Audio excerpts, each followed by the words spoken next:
the shortest border in the world. You see, the sheer size of the US-Canada border made me very curious as to which border is the absolute shortest in the world. And as it turns out, this isn't very well known, and the result is quite surprising. This border is probably much shorter than you think, and the answer is not as clear-cut as you would first assume. It would make sense to think that the smallest country in the world would also be the one that possesses the shortest border. And this is where it starts to get interesting. You see, the Vatican City is the smallest country in the world. A country so small that it even has the word city in its title. It's located in the middle of Rome and only has around 825 inhabitants. It's therefore the smallest country in both population size as well as in geographical size, at a mere 0.49 square kilometers or 0.19 square miles. It's essentially a city within another city that just so happens to be a country.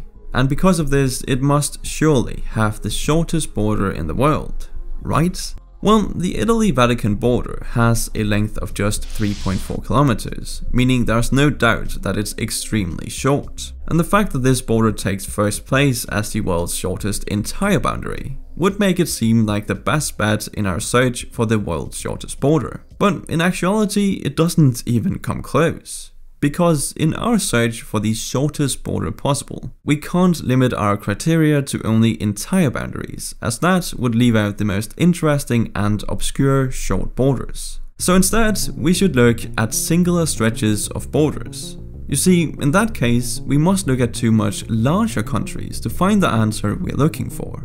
Alright, so all the way down here in Africa, we find this huge country, Botswana. At first sight, it seems like Botswana only has 3 neighboring countries, Namibia, Zimbabwe and South Africa, all with thousands of kilometers of borders separating them, which might make you wonder why they're interesting to us in the search for the shortest border. But let's see what happens when we zoom in.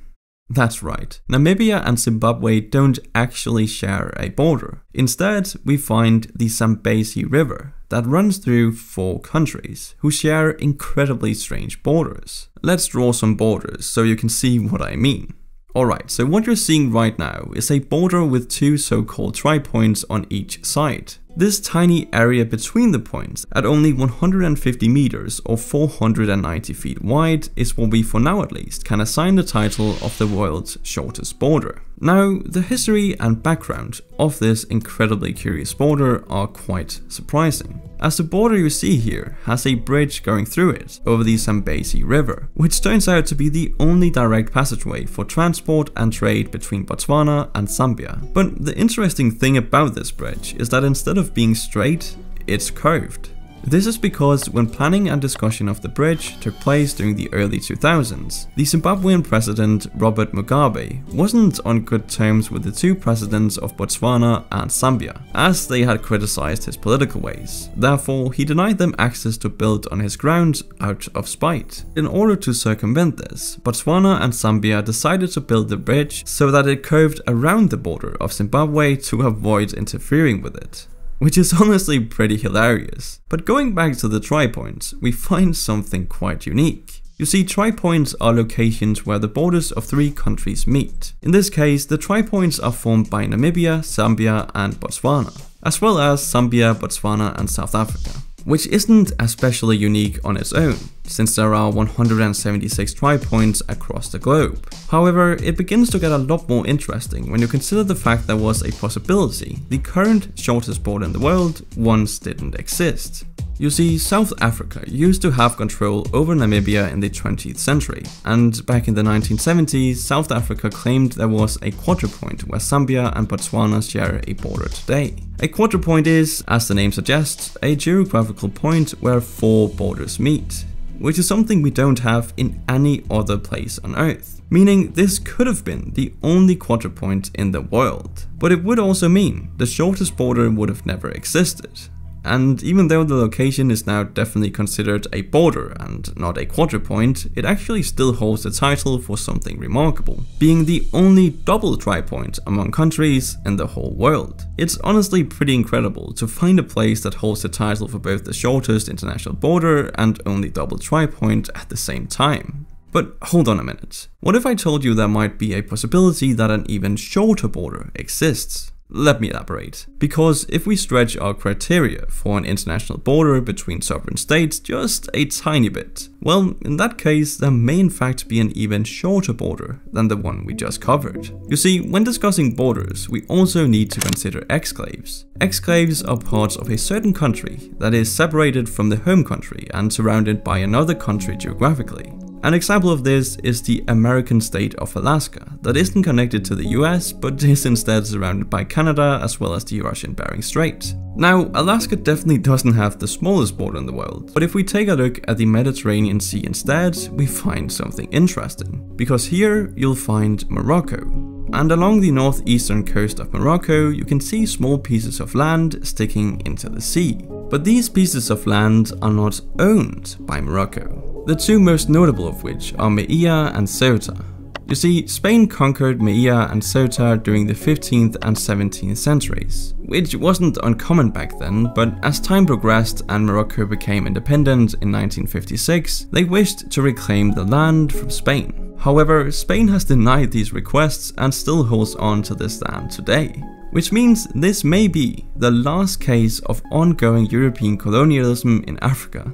And oh boy, do the Spanish government not wish to back out, considering they've literally sent national guards to protect the borders. But Ceuta and Melilla aren't actually what's interesting here, but rather what lies in between them. You see, in between Ceuta and Melilla is another small territory called Peñón de Vélez de Gomera, a long name for a small place. This Spanish piece of land used to be an island right off the coast of Morocco. But in 1934, an incredible thunderstorm blew so much sand into the channel between mainland Morocco and the island that a permanent peninsula was formed. This obviously meant that an official border had to be set up between Peñón de Vélez de Gomera and Morocco. And with our current criteria for a border, this tiny bit of beach, stretching no further than 85 meters or 279 feet, is officially the shortest border in the world between two countries. Now, you may be wondering what the white circle in the sand is.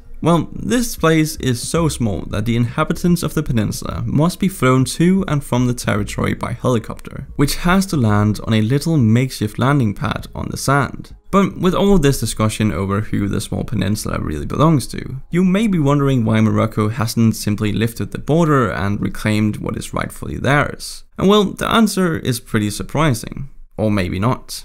The reason why Morocco hasn't done this is that the only inhabitants on the peninsula are Spanish military personnel, specifically stationed there to prevent the Moroccans from reclaiming the land. Which begs another important question. Because if the only inhabitants on the island are soldiers trying to protect it, and there aren't even any civilians living there or strategic points in controlling it, why then spend all these resources? Well, the reasoning behind this is rather interesting. You see, the Spanish government is afraid that if it leaves Peñón de Vélez de Gomera, the Moroccans will instantly reclaim it, and they fear that if this happens, it may tempt the Moroccans to also reclaim the aforementioned territories of Ceuta and Melilla, which would be a huge loss for Spain since especially Ceuta has become a significant tourist destination and it houses many important industries including fishing and metallurgy. This is why we probably won't see Spain giving up its otherwise seemingly insignificant peninsula anytime soon. But while the Spanish and Moroccan governments battle in what seems like a never-ending feud over this tiny border, let's instead discuss some international borders that, on the contrary, are meant to connect the world and maintain peace.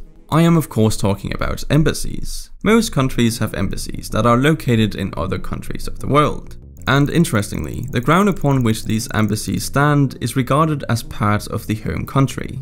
This means if an American embassy is located in, say, Mexico, the land on which the embassy is built is considered American. And because of this, there are tiny exclaves of a large number of countries in completely different countries separated by some kind of diplomatic border. And since embassies are usually rather small, typically just a single building, it begs a very important question. Could one of these embassy borders technically be considered the shortest border in the world? Well, surprisingly, while researching this topic, the information about these embassies was very scarce. In fact, there's so little information on these embassies that I simply can't conclude whether any of them have a shorter border than the one Spain and Morocco share. So we'll have to leave this up to speculation. As always though, thank you for watching and I'll see you in the next one.